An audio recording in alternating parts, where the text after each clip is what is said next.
So we have our measures of central tendency, and we have ranges and interquartile ranges.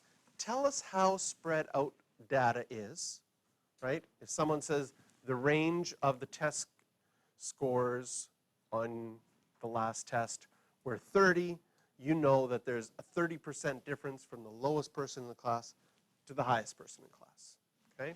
If I told you the interquartile range was 20, you know that from the 25th percentile to the 75th percentile was 20.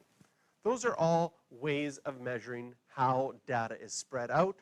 The most important ways to measure data being spread out is something called variance and standard deviation.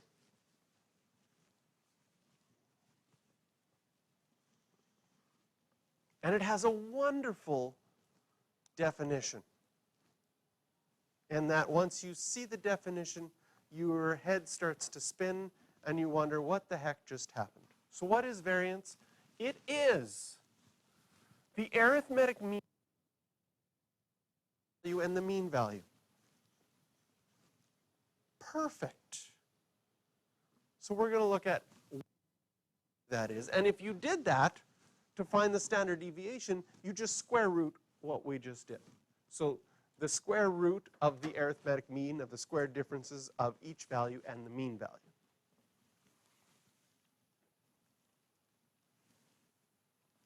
So we'll explain what that means. We'll come back to that definition. But we're going to look at the following results, okay? Each test is marked out of 20. There's students in class 1, and there's students in class 2. And in both of those classes, if we put the data in, we could fill out that the mean, the median, the mode, and the range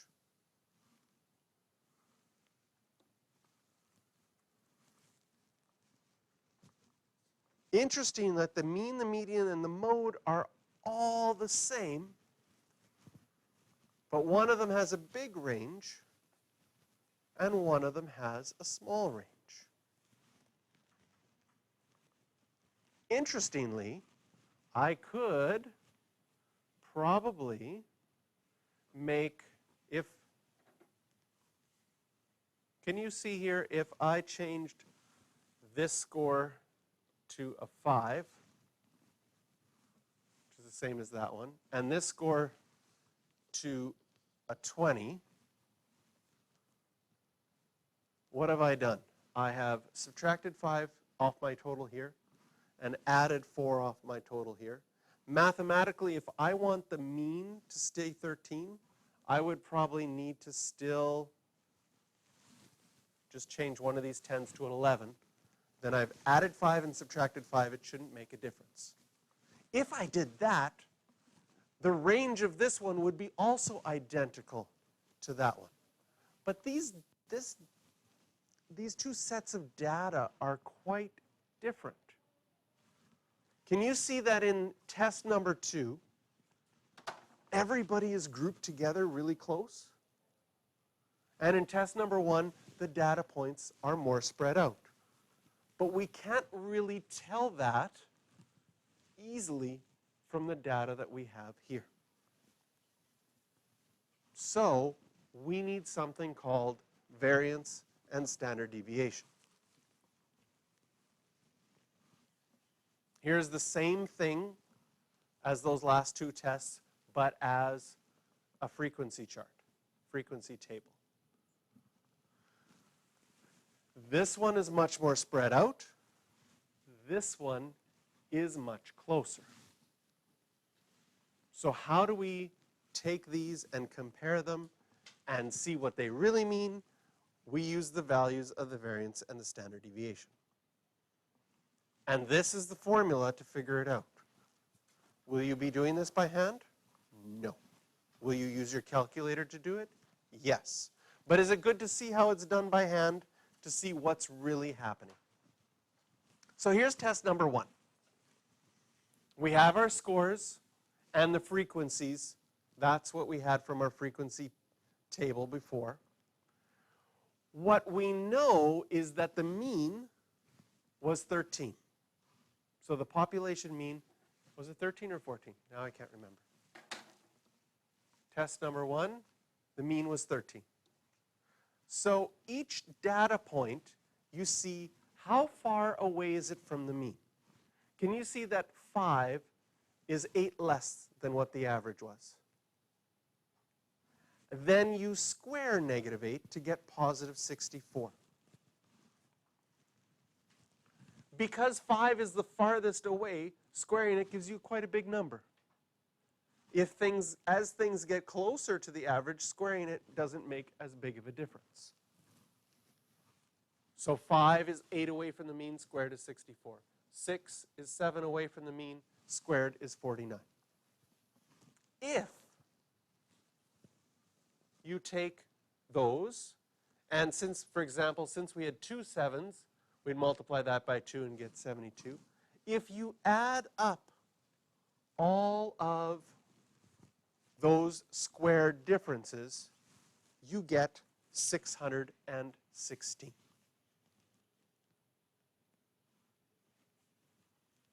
$32 in total. 616 adds up all the square differences. The mean works out perfectly. Your variance is that 616 divided by how many you have comes out to 19.25.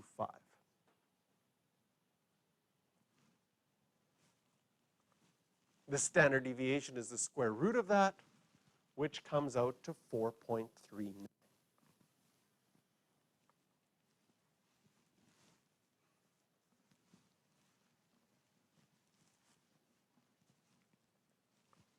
So if we go back to our initial notes of what the variance was, I'll go back to the numbers before. I know I went back quick. The average, so that's why we divided by 2 when it says the arithmetic mean.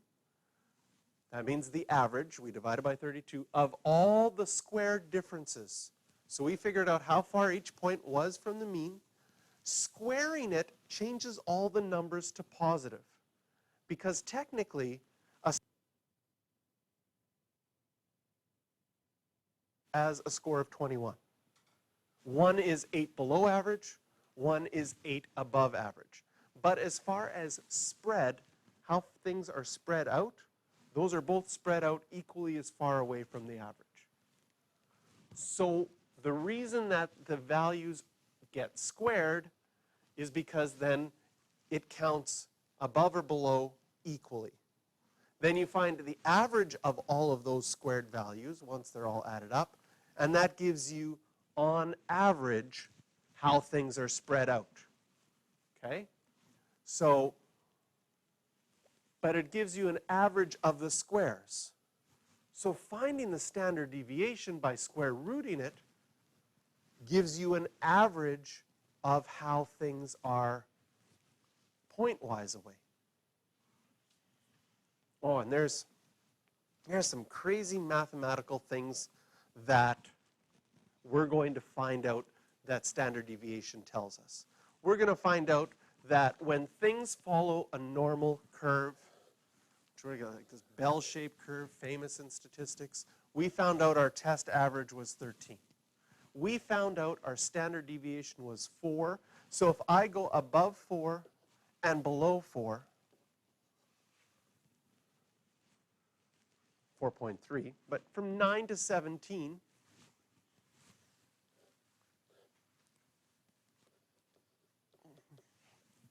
mathematically, this will work out to be about 68% of people usually fall within one standard deviation above and below the average. If we go to 2 standard deviations, so it'll go up to 21 and down to 5, mathematically, that should count for 95% of the data. It counts for all of them already. And 3 standard deviations will count for 99.7% of all data points. Now this becomes super important because a lot of things in life follow this, right? We have an average height of people in Canada. Most people are above the average, but you know someone who's like really, really tall. But there's not a lot of the really, really tall people. And so clothing companies use this, and when they make clothes, they don't make the same amount of every size. They make less smalls and less extra larges because most people are buying the average size of medium or large. So you have to know these data points, because if you go into being like, I'm going to open a clothing business, you have to know how many you're going to make of different sizes.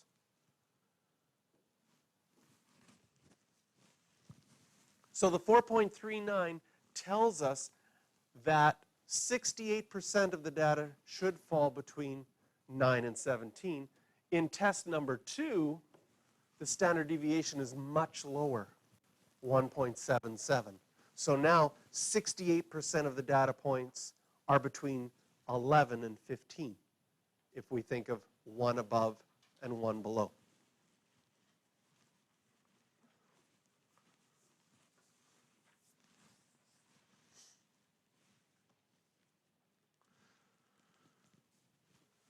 So just seeing where this is on our calculator, I'm not going to type in all those numbers that we had from before, but if I go to Stat and Edit, I have data points in there from something else. And I can go and calculate, no, Stat, calculate, my statistics, list 1. When I go to calculate it, you'll notice the sigma x right here. That is the value that we're going to use for a standard deviation. If I wanted to find my variance, I would have to take this number and square it.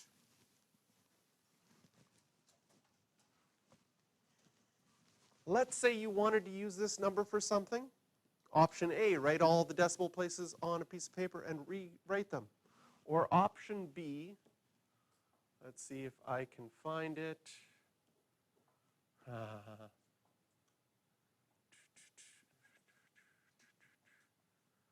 Can't read those words on there. Distribution variables. Oh, there is somewhere. Oh, now I can't find it. There is a list of all your stat stuff. You can go to catalog and find the sigma sign, but I'll look for it. I'll find it. No, it's not working right now.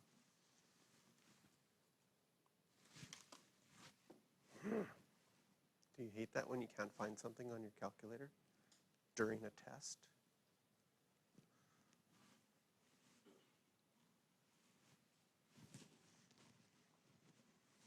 So on the calculator, the one with the sigma, that is the population standard deviation. That's the one that we're always going to use. When you take university statistics, you might have that some of them say they want to use the sample standard deviation rather than the population. They're identical, except it's found by dividing by n minus 1 instead of n. So we had 2 people. We took that number divided by 32. If we had divided by 31, we would get a sample standard deviation. So if you went into the more details of university statistics, they would explain why one is better to use than another for different reasons. We don't worry about that in our course. We're just going to use population 1 and get an idea of how things work. Okay. So 30 farmers were asked how many farm workers they hired during a typical harvest, and they gave a bunch of numbers. The data as it is right now is not very useful. You look at that and you go, okay, just a bunch of numbers. So I take the data and I put it into a frequency table. That makes it a little bit nicer. We could take each one and multiply by its frequency.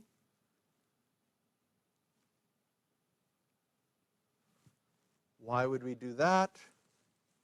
Well, that 150 divided by 30 could tell us our mean.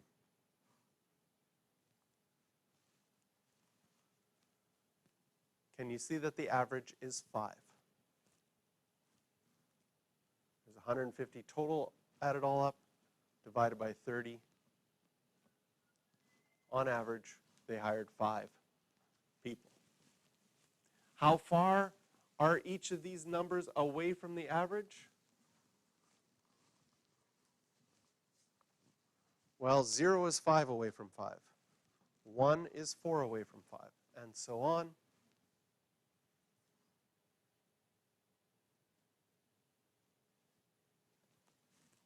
We could square all of those differences and multiply them by their frequency and add them up. I'll give you some time to copy numbers down.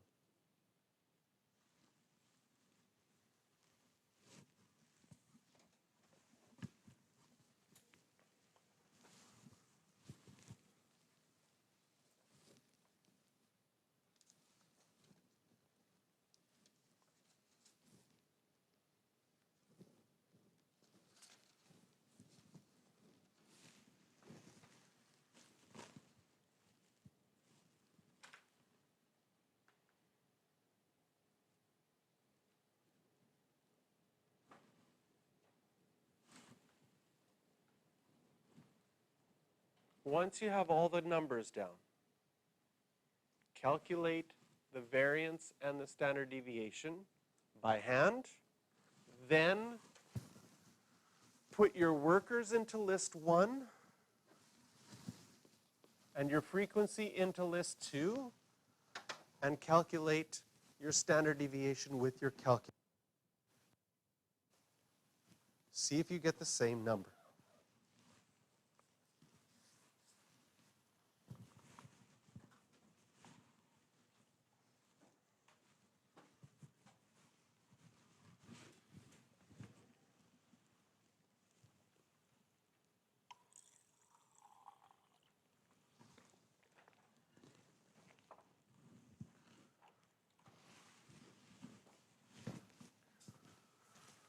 Sometimes we write variance as, oh, did you know that this is the Greek letter sigma? The baby sigma? There's baby, do you know what the big sigma? I think I showed you the big, this is big sigma. That's baby sigma. You use big sigma before in math for sums. So sometimes we write the variance as sigma squared.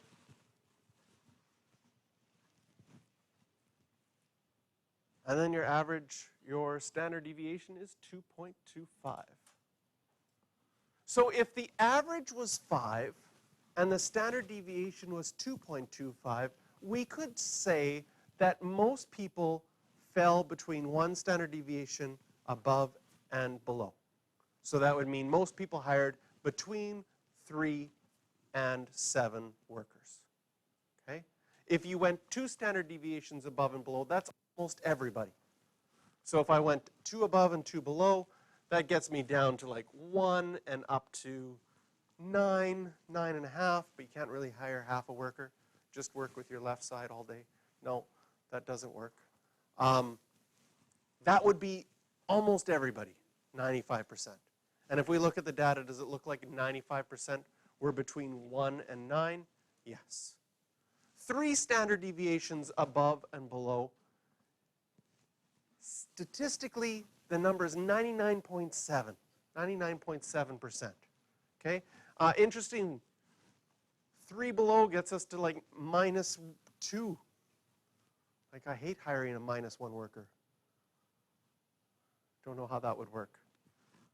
So no one, but up 3 standard deviations would be up another 7, up to 12.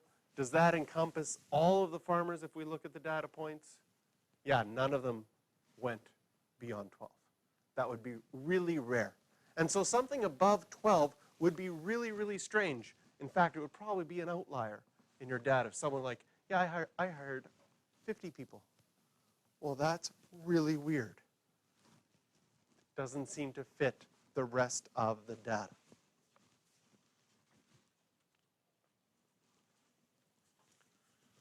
Now, in our bell curves, we're going to find out that the bell is more spread out if you have a high standard deviation, and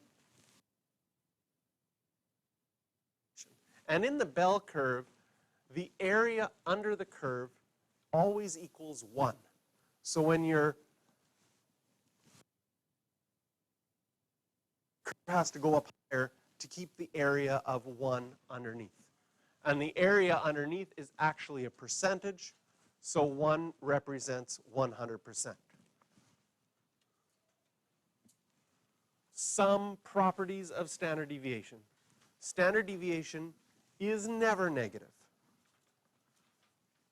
It's sensitive to outliers. If you have an outlier, it can really skew your standard deviation, right?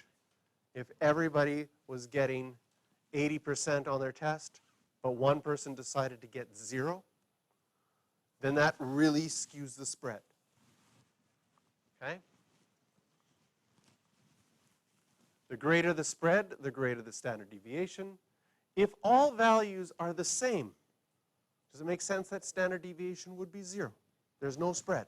Everybody got the same, okay? Now, this comes up in some questions. If you add or subtract a constant number from every data point, okay? So let's say we figured out the average weight of everybody in this class, and then I forced everyone to eat a pound of chocolate.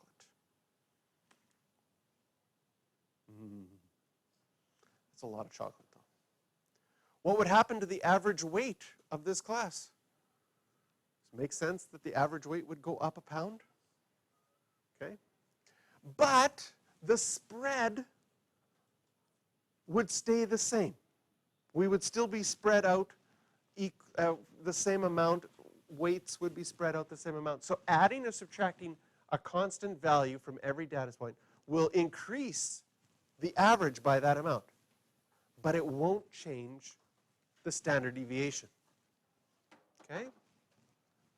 Multiplying each value. So now I decide that I'm going to make everybody eat chocolate until their weight doubles. Wow.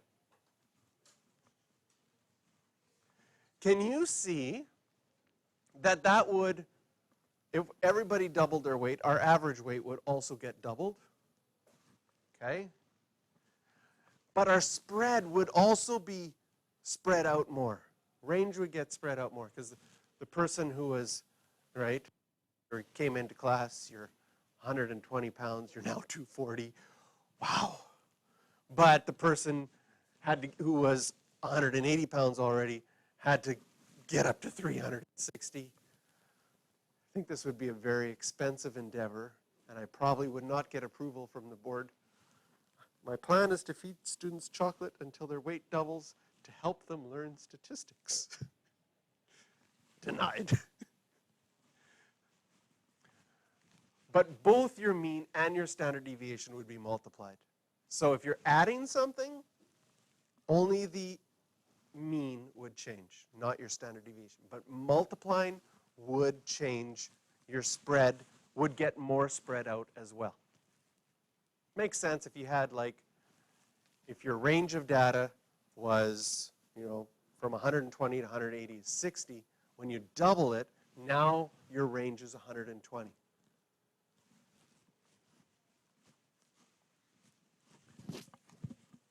All right, that is where I'm going to stop this video.